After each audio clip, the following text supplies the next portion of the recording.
Hello, I'm Paul Bechwith with the University of Ottawa, the Laboratory for Paleoclimatology. Today, in the next 15 minutes, I'm going to basically teach you how to become a climate scientist using some great software. If you just Google Earth Nullschool, that's N-U-L-L school, then you can bring up what you see on the screen here, and I'll guide you through it and let you determine yourself what's happening with our planet.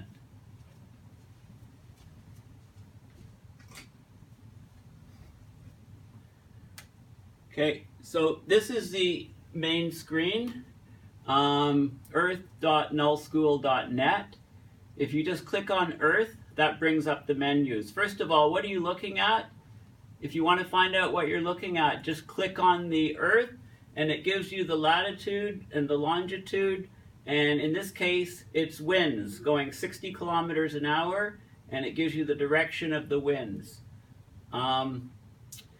So what you can do, you can also drag the Earth around, and you can look at different views. So this is looking at a view of the Arctic, for example, and then it will refresh after a few seconds. You can use the roller on your mouse to zoom in and to zoom out. And when you zoom in, it increases the resolution. So you can look at particular regions and continue dragging and see what is going on. So these red areas, what's happening there near Greenland. If you just click on it, you can see that the winds are higher there. The lighter green, the winds are lower. This color green, yellowish green, the winds are higher. So this is how you basically navigate around the planet, looking at any view that you want. Now, how do you go and change the menu? You click on Earth, that controls everything. Now, if you want to get more information on what you're measuring, you can click on About, and you get this image here. And you can scroll down, and it tells you this is a visualization of global weather conditions forecast by supercomputers, updated every 3 hours, ocean surface currents updated every 5 days, etc. You can go down, and it gives you information on who created the software, the data sources where everything is from, computer hosting information about the pressure levels. 1,000 hectopascals is about 100 meter near sea level conditions. The important one is the 250 hexapascal is very important. That's where the jet streams are. You go up into the stratosphere and so on. So as you go up, the pressure decreases. You can also get information on all the other parameters, like how the waves are measured, the CO2 concentrations, etc., aerosols. Okay, so all the information is on this page. To go back, you click on Earth again, and it brings you back to the globe. Now let's go through some of the menus and see what there is first of all. So it also tells you, we're looking at wind at the surface. It's telling you the date of the data. The data is collected, so it's basically real time. Today's April 7th. It tells you 2000 local time. It's the GFS data, Global Forecast System data, U.S. National Weather Service, National Center for Environmental Prediction. What you can do is you can go back in, so also the control. We're looking at data now, and you can go back or forwards. So if we go here, that's the day before. See, it scrolls to a day before. And you can keep scrolling here to go back a full day. If you click on the smaller arrow, you go back an hour. And you can shut the animation off, which is the animation of the, you can shut it off here. And that takes away the wind animation, and you just see this image, or you can bring the animation on. So the colors, the levels really stick out when you have the animation off. You can look at the air, ocean, chemistry, and particulates, and these are the heights in the atmosphere. So if we want to look at the jet streams, for example, we go to the 250 hexapascals, which is 250 millibars, and that's at about the height of the jet streams. If we just click on Earth again, it shuts the menu, and you can see what's going on with the jet stream. So if we go over to If we go to North America, for example, and look at what the jets are doing, okay, you can see the image of North America underneath, and you can see what's happening with the waviness of the jets. So the jets mostly move in a zonal fashion from west to east, and that's because of the rotation of the Earth. Things deflect to the right in the northern hemisphere. So air moving from the equator, moving up, deflects to the right, gets concentrated up at the altitude of about 11 kilometers on average on the Earth, and we get the jet. And you can see the jet splitting into two passages here, and this is a big trough here, this is a big ridge here. So warm, dry air goes up into the ridge here. You generally get stable air, high pressure, hot, and you get cold air and stormy, low pressure in the troughs of the jet stream. So the jet stream is like a barrier between the cold Arctic air and the warmer, humid air further south.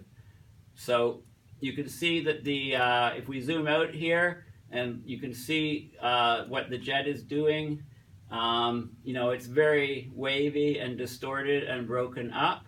We're right now in the shoulder season, between summer going into between winter going into summer in the northern hemisphere. The Arctic is extremely warm. How do we look at the temperature? We can look at the temperature by clicking Earth. We're in the air, looking at the surface, looking at temperature here.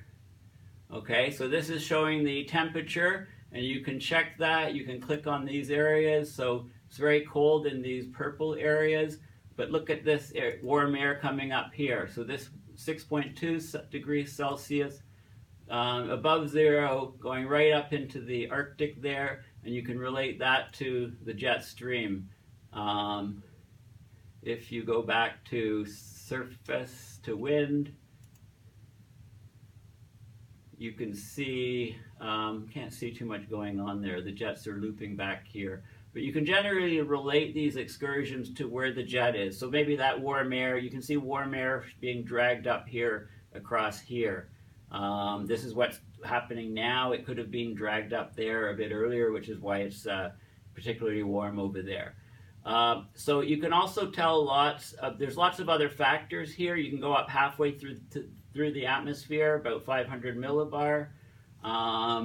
You can look at so you can do lots of things with the air. You can also have different views. So if we go here, you can see the Earth in this expanded view here.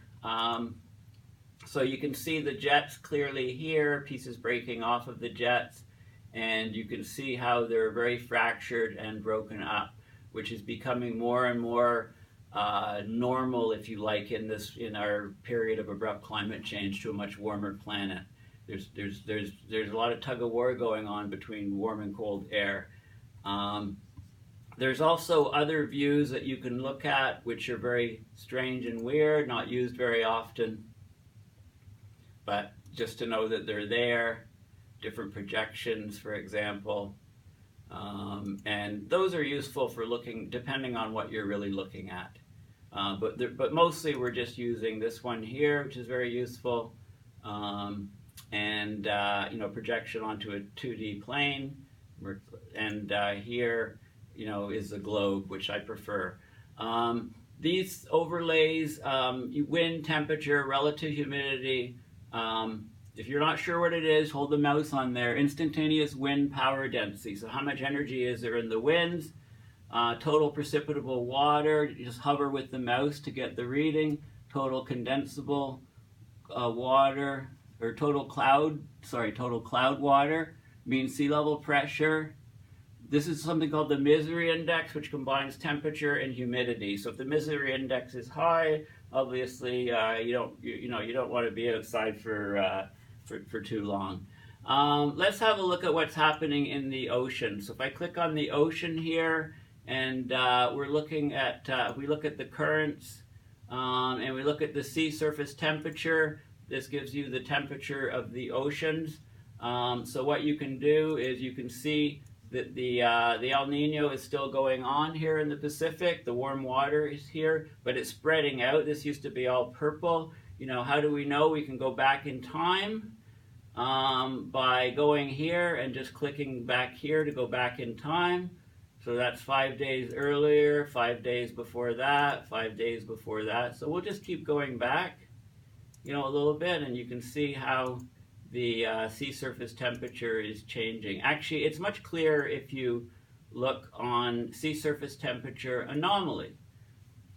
This is the temperature of the oceans on this particular day and time, and it's the anomaly relative to what it would normally be, the long-term average. You can see this area is 2.6 degrees Celsius warmer than normal, and if you go back a bit more, you can see that the warm water, so the El Nino was much stronger towards the beginning of the year. You can see there's a lot more yellow, it's a lot warmer as we go back, and it's been weakening in strength, and it's been spreading, yeah, here we go. So it's very, very strong. Okay, so we're just going back to earlier dates, and we're seeing, very powerful El Nino here. This entire area, up to 3.5 degrees warmer than normal. What's interesting is you can also see up here in the North Pacific, you can see that there's some cold water here, warm water. We had a warm water blob here, which contributed to the California drought. And then if we go forward in time, you can see what's happening. And actually this cold water, which is coming out of the Bering Strait, is infiltrating into the Pacific to a large extent. And it's actually expanding area and expanding the region that it's encompassing on. I'm just clicking through. We're in February 23rd. You can see this getting larger. So you can do a lot of sort of, ask questions and try to answer them to see what's happening over time on the Earth. Okay, and then, and then once you find some interesting things, look at this cold water here. This is almost 3 degrees cooler than normal, and it's still very hot water up here along the coast. So we still have the strong El Nino going on. We'll just keep going here. So we're into March. Remember, every 5 days it's updated. And you can see the extent of this. Here we go, the most recent data. So we've got very cold water, coming off, and we've got the very warm water from the El Nino, which is spreading to higher and lower latitudes as the El Nino cycle goes towards ending. Let's look at another region on the planet. Let's look at the let's look at this cold blob in the Atlantic Ocean south of Greenland, and let's see how that progresses over time. So this is where we are now. If you try to go forward in time, it says no data. So there's no data for that day. So the last date we have data for is a few days ago.